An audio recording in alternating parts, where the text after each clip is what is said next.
PowerLand in Kauhava, Finland is one of the northernmost amusement parks in the world. This amusement park features an interesting ride lineup. The lineup is anchored by not one, but two different Gerstlauer Infinity coasters, but there's more of this park than just Junker and Pit Special. So in this video, I will review PowerLand and explain why this is a park worth visiting. PowerLand opened in 2002 and it's part of the 400-acre PowerPark resort. This resort features a giant outdoor go-kart track, the largest indoor go-kart track in Europe, a miniature golf course, hotels, and for the sake of this review, the PowerLand amusement park. PowerLand is roughly 4.5 hours north of Linnanmäki and 3 hours north of Sarkaniemi by car. I drove to PowerLand, but it is possible to reach the park using a series of trains and buses. PowerLand has two entrances. One is by the Infinity coasters. The other is by the hotel. Guests are able to use either entrance, and there are pros and cons to each. To use the hotel entrance, you want to drive underneath Pit Special and park over by the indoor go-kart track. The hotel entrance is really close to the parking lot and has a standard setup. However, more people seem to use the second entrance. This is the entrance closest to the complex's largest parking lot and the park's signature rides. The weird thing with this entrance is that the tickets are not sold near the gate. Instead, you either purchase or redeem your online tickets at some kiosks in the parking lot. You then walk underneath Pit Special to reach the gate. While you do have a longer walk with this entrance, you are closer to the park's best rides once you're inside if you want to start the day strong. Regardless which lot you park in, parking is surprisingly free. It can also be really cheap to enter the park. Everyone must pay the €7 entrance fee. You can then either purchase a €40 wristband or pay €8 per ride. I went with the wristband, but it is nice that the park offers a cheap admission option for those who don't want to ride much, if anything. I visited towards the end of their 2021 summer season. It was actually the final weekday of the year that they were open. Despite the beautiful weather, crowds were not much of an issue. The longest lines I encountered were 30 to 45 minutes for the Kwai River log flume and booster. I strongly recommend riding these attractions first due to their lower throughputs and popularity. The coasters were never more than a 15 to 20 minute wait at worst. Most flats were no more than a 1 cycle wait. The weirdest thing about several queue lines is that the switchbacks had these paddles, so you had to weave side to side like a drunken pirate to work your way through a queue line. I believe these were added during COVID to promote social distancing, but they still look weird. Overall, the park has a decent atmosphere. The park looked well kept, and most of the rides had fresh coats of paint. There were a few areas of the park that felt a bit like a carnival, but this was balanced out by the back section of the park, which was really scenic. This area of the park is extremely well shaded, and even includes some Western-themed walkways that I was not expecting. I also love how close the rides get to the pathways. Some, like Junker, travel directly over and under the pathways.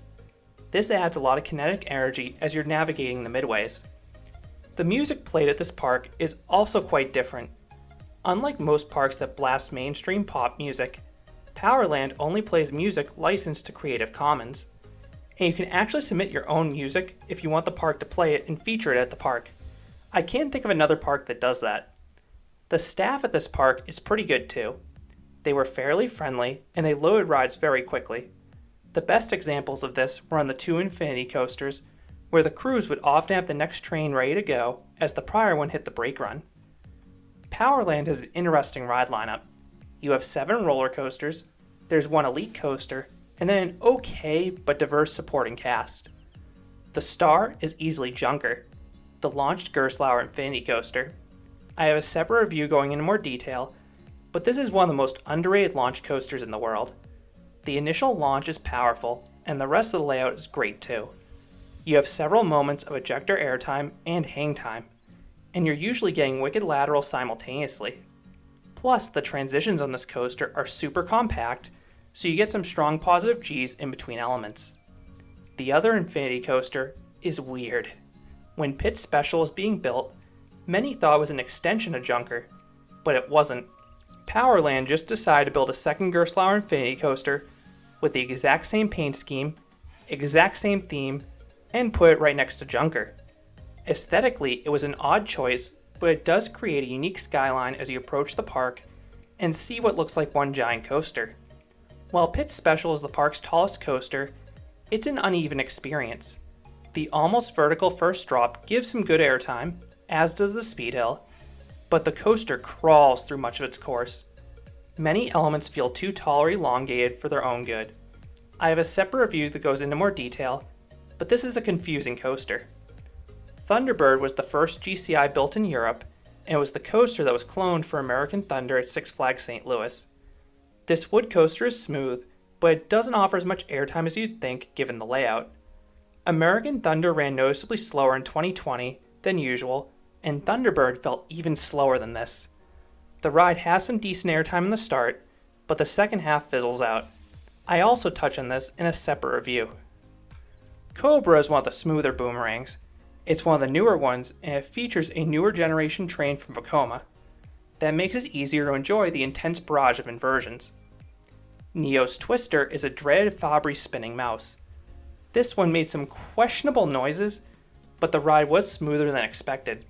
The drops didn't have much to them, but the ride has some solid laterals in the turns, and it did spin at a decent clip. Joyride is a relatively rare L&T Systems family coaster. This ride has some moderately forceful turns due to the long train and compact layout. It's probably the park's best family coaster. Last but not least, you have Mine Train, a Zamperla kiddie coaster. The most notable thing about this attraction is how easy it is to miss it. There's a cluster of kiddie rides by the hotel entrance, but I didn't see the kiddie coaster at first. After consulting the map, I realized it was in the far corner of that kiddie area, behind the other kiddie rides underneath the trees, and there's only one path that services the ride. The park's flat ride lineup is pretty strong. Unfortunately, the park's Frisbee and Starflyer were closed for my visit, possibly due to staffing, but the park featured a super intense and disorienting ride called Pegasus. This technical park creation feels like the love child of a Top Scan and an Evolution. The ride cycle is pulsed.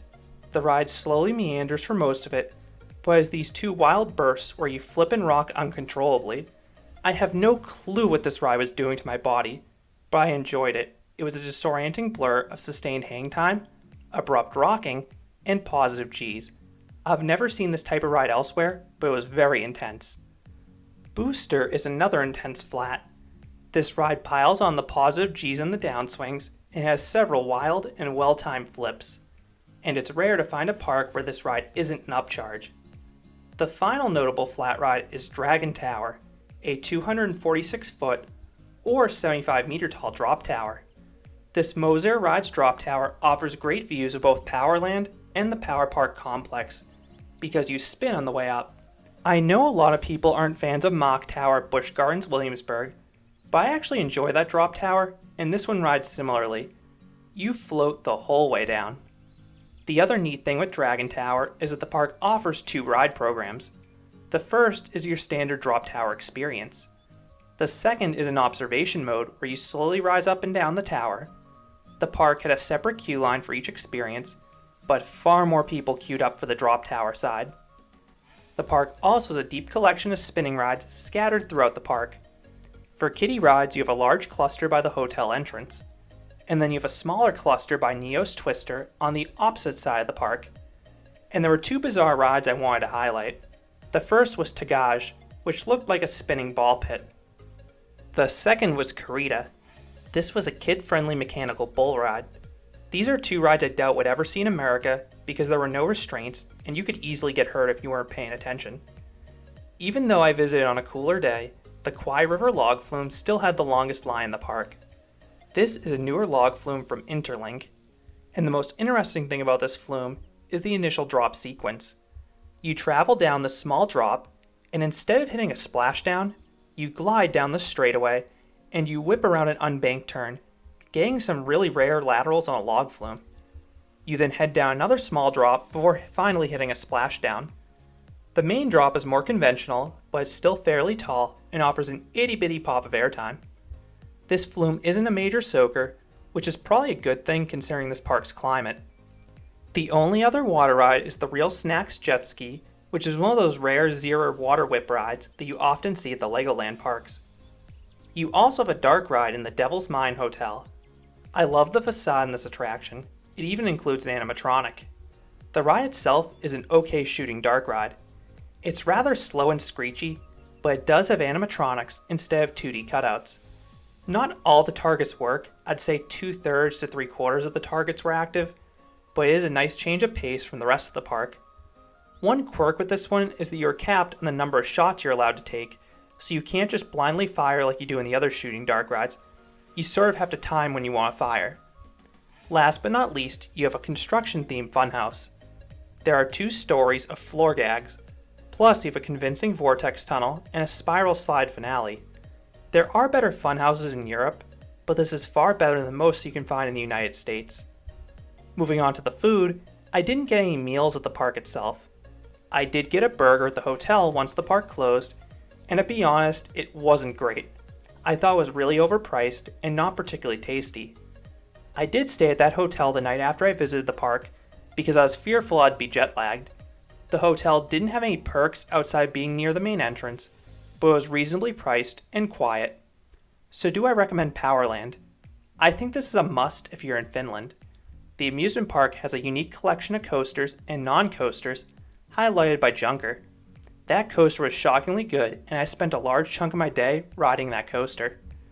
Plus, the park is roughly 2 decades old, so it still is expanding and coming into its own. For coaster enthusiasts, I think PowerLand in Finland as a whole is worth exploring after you've hit the major parks on the mainland. You can create a solid trip between Linnanmäki, Sarkaniemi, and PowerLand. So those are my thoughts on PowerLand, the northernmost major theme park in Finland. Have you been to this park? What are your thoughts about the park or any of the rides I mentioned? I would love to hear what you think about PowerLand down in the comments. If you enjoyed this review, I'd appreciate if you gave this video a like, and you considered subscribing, because there'll be a lot more roller coaster and amusement park videos here at Canopy Coaster. Thanks for watching.